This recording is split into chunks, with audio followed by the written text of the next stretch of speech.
Hello and welcome.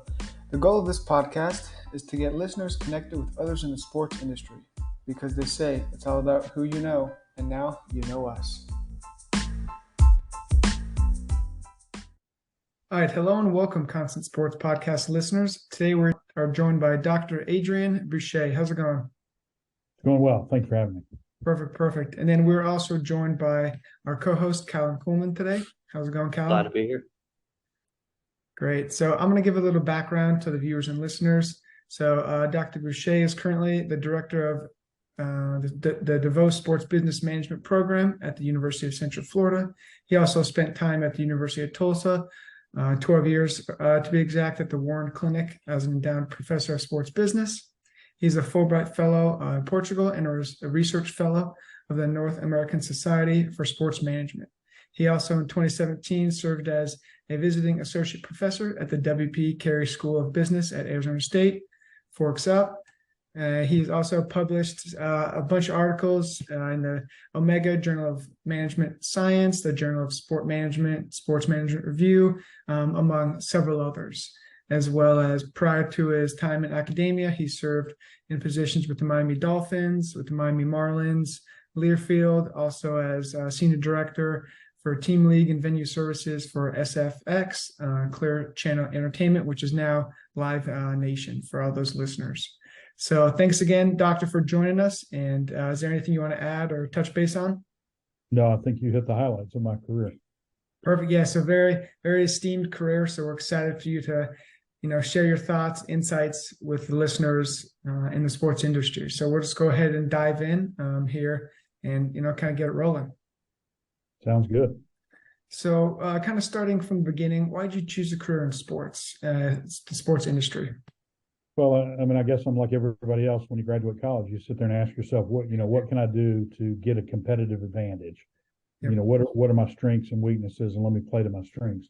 And one of my strengths was knowledge about the sports industry from the business side of sports. So that's kind of what I went into. This was really before there were many sport management programs out there like they are now. So I didn't necessarily have any background or any training in it, but I thought this field would give me a competitive advantage.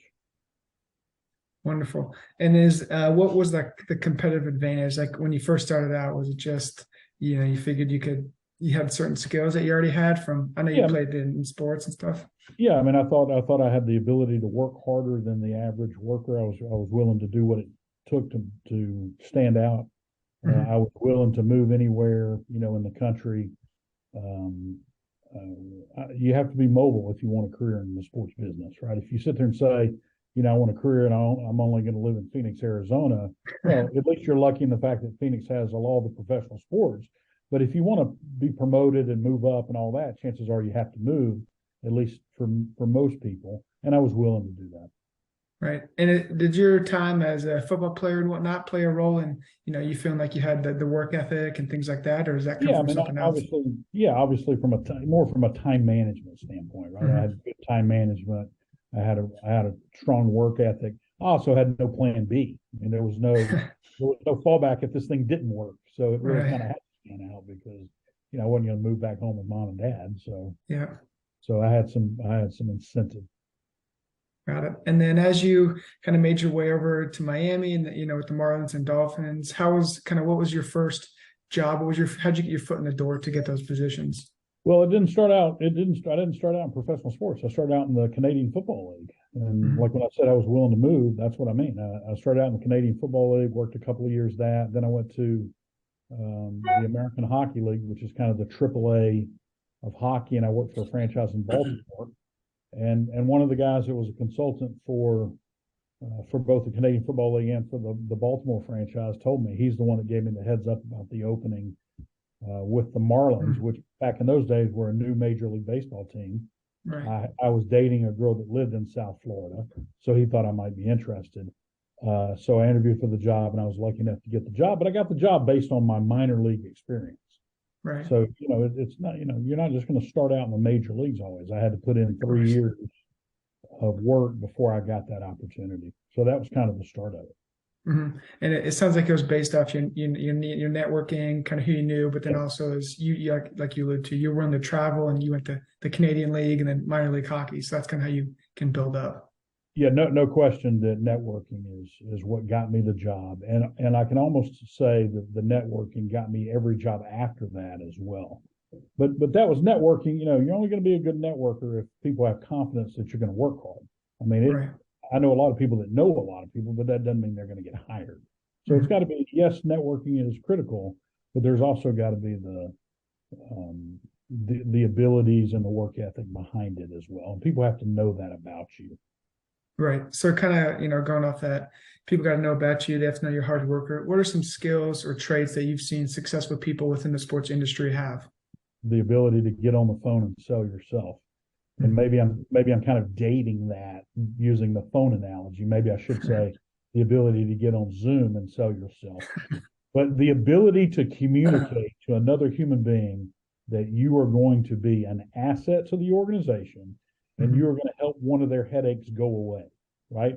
All good bosses, no matter what the field is, all good bosses want to hire good employees so they don't constantly have to put up with headaches.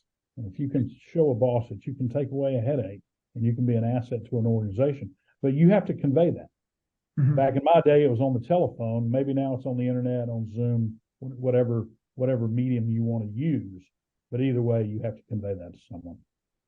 Right. And that goes all into your interpersonal skills and the soft skills and hard skills. And so what are some other different like marketing associations, sports industry related associations that you are a part of? So what are some of the sport associations I'm a member of?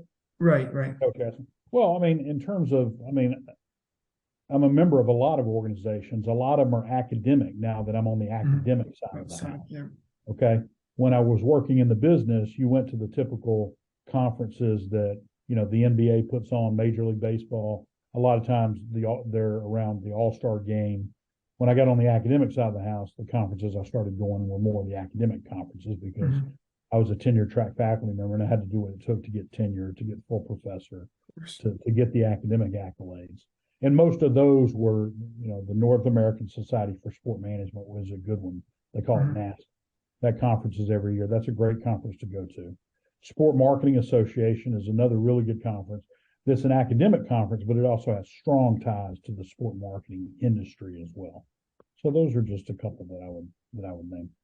Okay, perfect. Yeah, we'll have those for the listeners. We'll send out the links and share more information about those. Sounds like really good places to meet and network. So you mentioned as you kind of were in the business side of the sports industry, then you switched to the academic side. What's kind of been the biggest difference you've seen, besides like the research side of the industry that you've seen? Well, they're two totally different career paths, right? One of them is much more, the academic side of the house would say they're kind of a life of the mind is what most professors like, right? It's a little bit more of a laid back lifestyle, but it's also stressful in the fact that, if you're going to work at one of the top 100, 150 research universities, you have to do research, you have to teach your class at a very high level if you want to get promoted, if you want to get tenure, if you want to get promoted to full professor. It's like a lot of other fields you can kind of hide, but if you want a leadership position, you got to stand out. And, I was successful because I took the experience I had in the sports industry and I brought that into the classroom. So students, I have a nice resume. If you're a student looking to break into the business, why not take a class under someone that worked for 15 years in the NFL, Major League Baseball, for one of the hottest sport marketing companies around before I went back and got my PhD. But I also brought a work ethic into academia, right? When you work for Major League Baseball and you're working 81 baseball games a year where it's 9 o'clock on a Monday night and you're at the ballpark, it's easy to bring that work ethic into academia and kind of outwork people. And I would say that really helped my career in academia as well.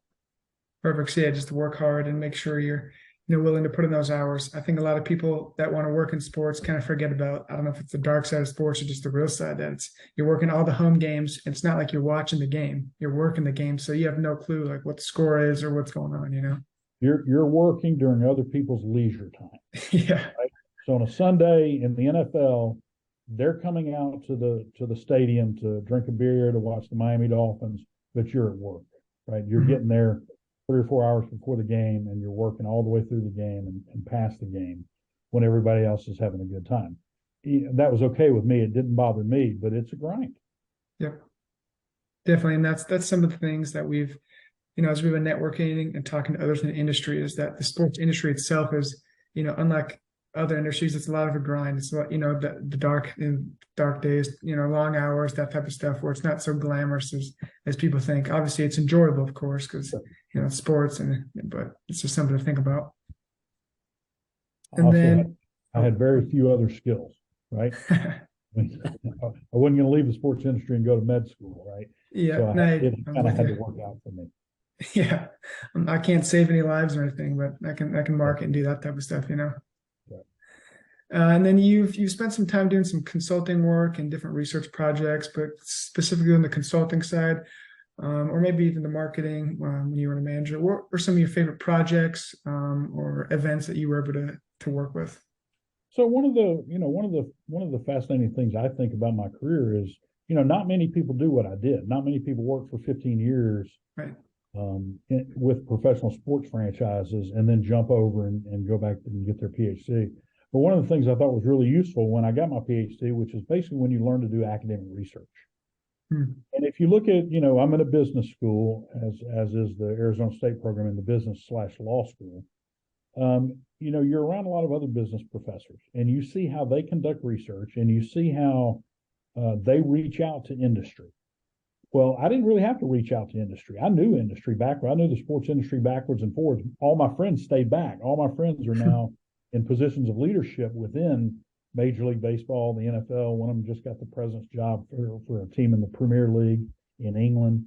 So I would constantly be asking them, what sort of issues are out there that you think will be interesting for me to do research on? What within sport marketing, what are you looking at? Are you looking at pricing tickets? Are you looking at selling tickets? Are you looking at, pricing sponsorships, trying to show the value of a sponsorship to a firm that paid your sports franchise a lot of money?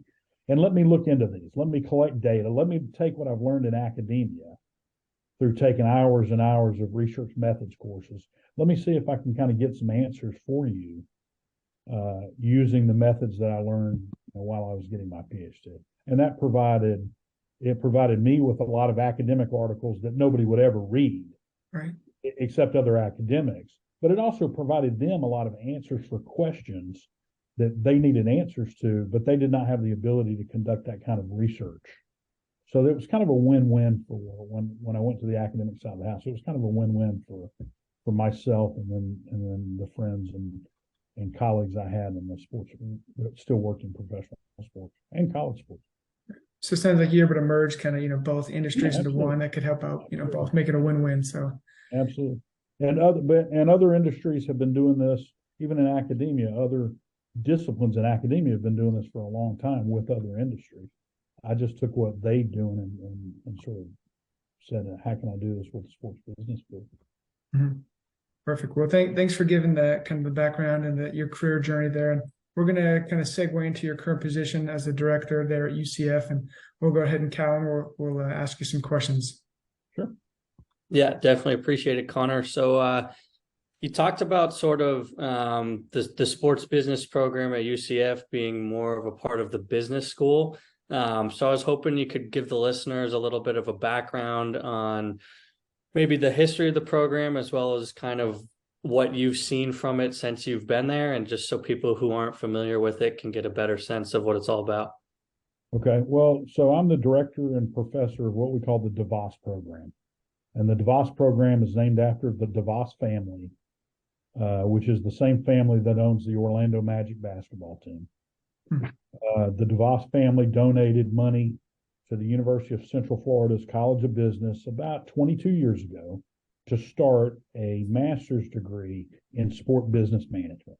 Okay. Associated with business schools, which back in those days was kind of a non-existent relationship. Right. I don't know if they were the first, but I can say they were one of the first. So the DeVos family donated a significant amount of money to start this program.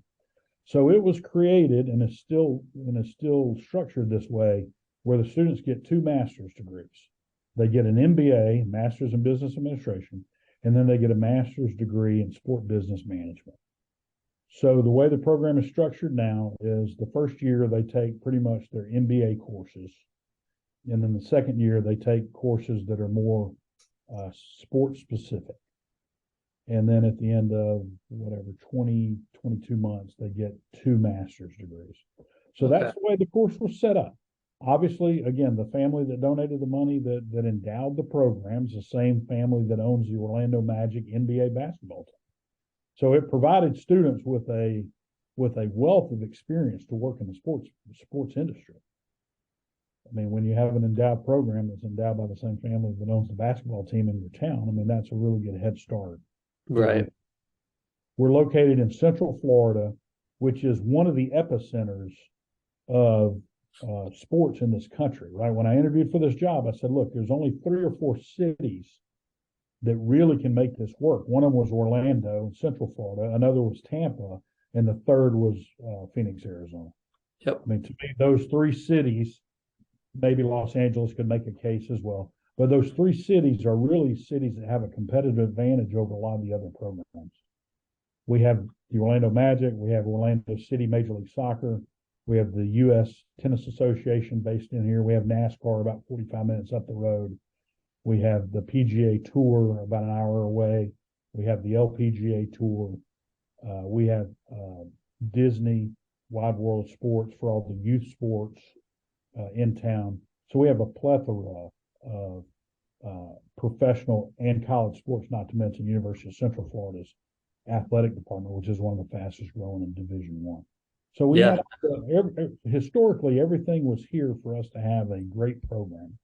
We had the sports organizations, and we had the resources provided by the DeVos family.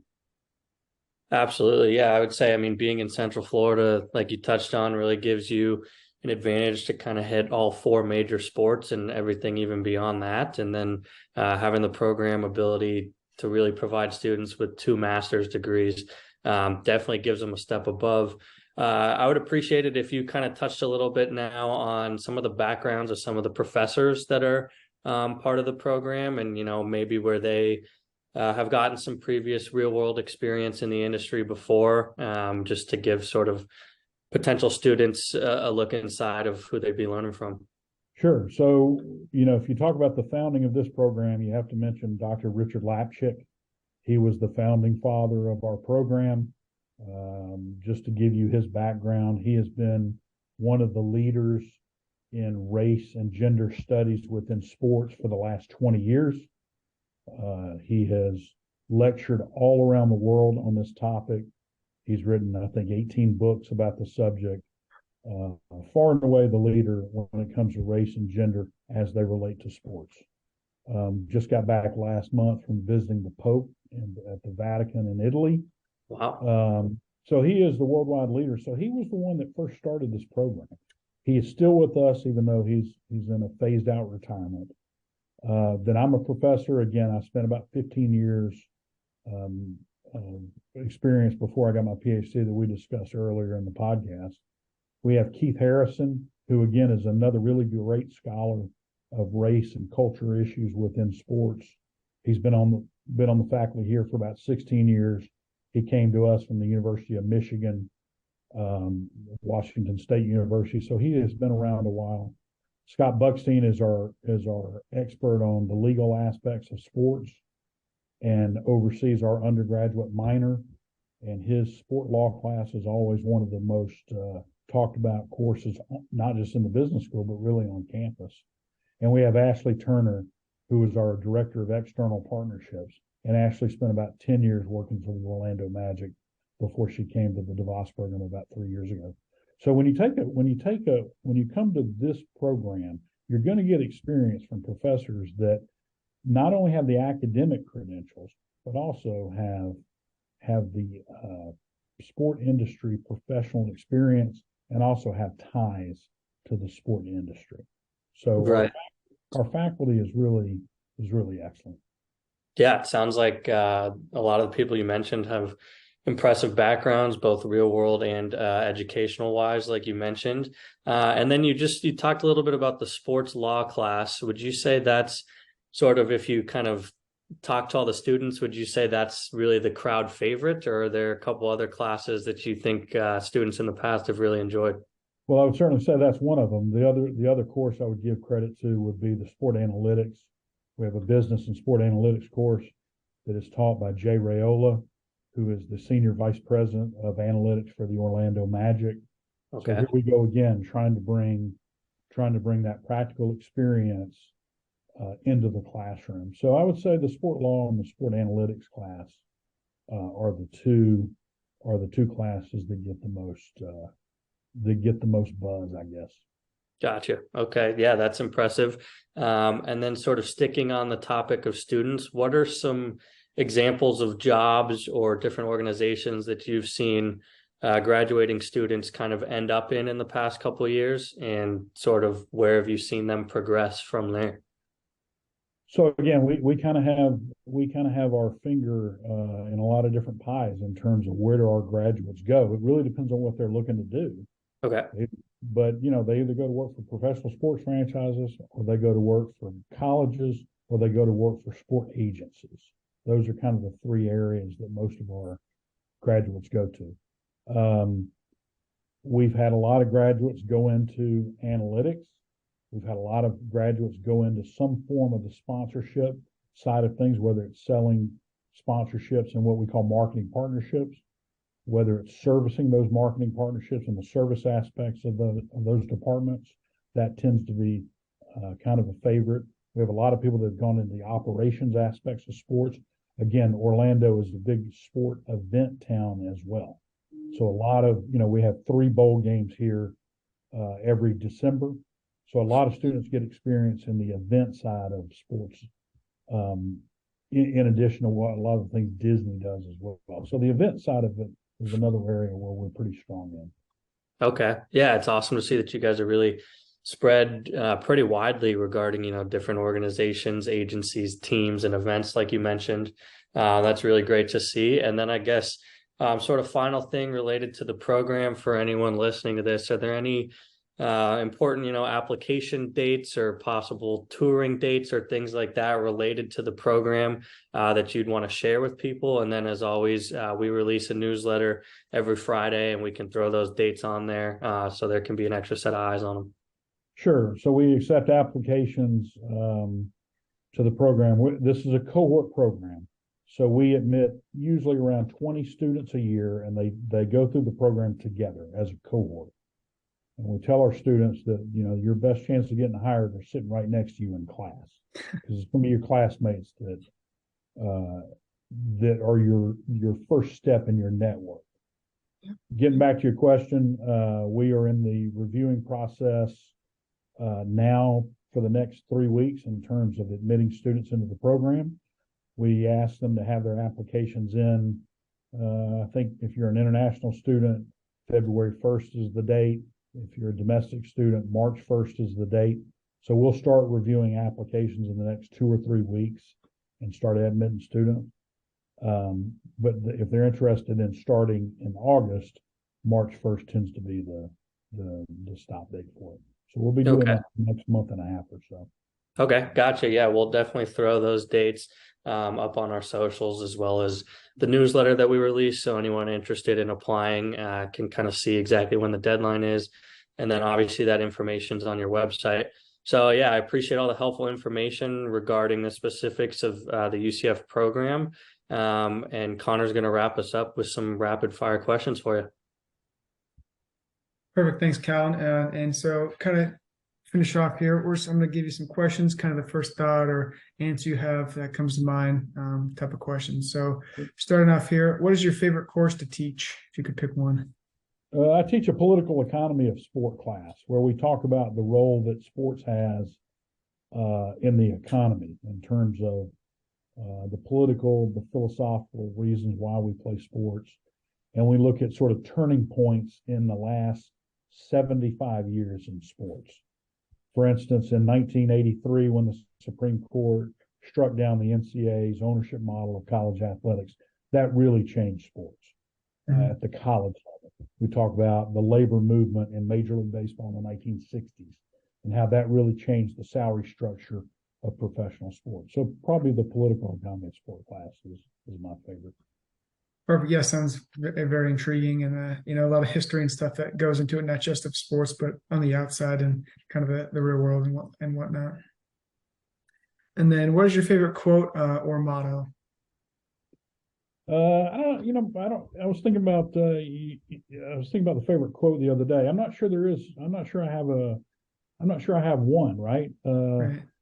Margaret Mead, a famous anthropologist, said, it only takes one person to change the world. So that's been one that stuck by me for my career. Somebody asked Golda Meir one time, who was the first female prime minister of Israel, can you do as good a job as a man can? And she said, I don't know if I can do as good a job, but I can certainly do every bit as bad a job. So that's another quote. That stuck with me, but I've probably got a lot of quotes, but those are two that kind of stand out. Perfect. Thank you. And then, what is your favorite book? Well, I read constantly, so I don't necessarily have a favorite book, but I'm always looking at how other industries have grown and then trying to relate that back to sport, to the sport business industry, right? It seems like we're 20 or 30 years behind other industries in terms of adopting technology and almost everything we do. So I'm always reading books about other industries and seeing how they've grown and then trying to apply that to my field, which is the sports industry. Great. And then, kind of piggybacking off that question, how do you stay up to date in the sports industry and certain mediums or articles and things that you read? So, I guess I'll start off every morning by looking at D1 Ticker. I don't know if you're familiar with that. Yep. But if you want to stay abreast of the college sports news, that's probably what you need to subscribe to. And they've even kind of broadened it to where they're into a little bit of the professional sports as well. So D1 Ticker is probably how I start off the day. I would also subscribe to Sports Business Journal, which is kind of a must read. It's put out every week or every 2 weeks that really keeps you updated on the sports world. Perfect. Yeah, I agree with those. And we had Abe Madcore come I guess it was last year, and he spoke to the class, and it's really cool to kind of see how it all works and all the articles and how much stuff that they're in. So it's quite the business they got over there. Yeah. It's good. He does a good job. He does. We agree. And then kind of just finishing off, the floor is yours if you want to, if you have any websites or any program dates or, where people can follow you, things like that. The floor is just kind of yours to wrap it up. Yeah, well, I mean, Adrian Boucher is my name. You can certainly go to my LinkedIn site and follow me. If you want more information about the DeVos program, you can go to the University of Central Florida College of Business. DeVos program is the name of it. You can always just Google me and get there as well. If you have any questions, if you would like to take some sort of tour of our facilities, we usually do that in November, October, November. We usually have students in that are prospective students for the following year. We usually build it around a football game, maybe a basketball game, something like that, where we invite students to take tours of the program and of the campus, and most of all to meet with our former students or our current students, and they can kind of tell the story better than I can of the program. Perfect. Well, thanks again for taking the time and talking with Cal and that today. And I know our viewers are going to get a lot of advice and industry experience from just listening to this podcast. So we'll make sure to send all the links and all the info regarding the program and things like that, as also as your link as well. And we appreciate you stopping by and sharing your experiences with us today. Okay. Thanks so much, guys. Yep. Thanks for joining us. Hey, you know what they say. It's all about who you know. And now, you know Adrian Boucher.